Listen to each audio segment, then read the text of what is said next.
look, it's colder than it should be. It's not dramatically colder than it should be. And then we're going to talk about a warm-up that comes in conjunction with some precipitation, so you can do that math in your head. Warmer temperatures, 50 degrees or above, precipitation moving in. That looks to be rain by the time we get to the weekend. But right now outside, it is just what Dana said. Kind of cold, but relatively calm overhead. It's 38 degrees. Your high temp was 41 today. Tomorrow, similar setup, about 40 degrees versus today's 41. Mostly sunny. A few clouds will be out there, sure, but that's that chill that still stays out there. Average this time of the year is 44. So we are cold and quiet for tonight and for your day tomorrow. Expect some snow flurries out there, maybe a little wintry mix or even some raindrops on Thursday. I want to point that out in just a moment. It's a little bit of new information. Bigger weather maker is looming for Friday night into Saturday. This has been status quo. Now, we've been watching this for a number of days, but that storm comes with bigger temperatures. So, morning lows of like mid-40s to upper 50s or mid-50s for highs. So that's going to be a rainmaker by the time you get to your, I'll say, Saturday into the afternoon hours. Vortex radar and satellite, we're quiet right now. You see a couple little snow flurries north of the area. Maybe a snow flurry or two floats through the area tonight and tomorrow.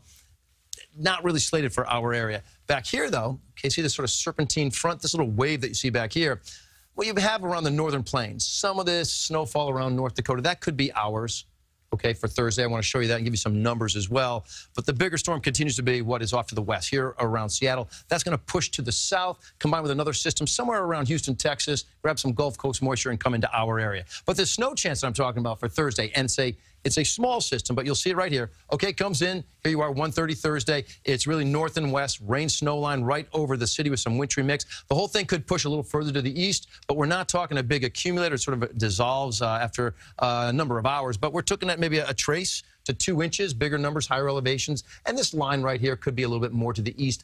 If you want to know numbers for this storm, I just feel very confident in a trace to 2. A trace to 2 inches is how I see it with the bigger numbers, higher elevated spots, north and west of the city. That storm that I talk about for the weekend moves into our area. By the time you get to, say, Friday night, you start to at least see some leading rain, all associated with a warm front. So it's just too warm for anything but rain. The yellow areas show you some flashes of some moderately heavy rain, and then it looks better by the time you get to Sunday. So that's some new information. It looks like this. The showers are likely after 7 p.m. Friday into Saturday. The heaviest period would be Saturday during the morning hours. The new information is it clears out much faster, and Sunday is now looking better. This is new information, so I'm not willing to give it a 100% stamp. We will go back and forth as new model runs come in. But right now, Saturday looks to be a wet weather day with a low of 46 and a high of 54. And the snow event for Thursday is a relatively small one, trace to 2 inches. Trace to 2.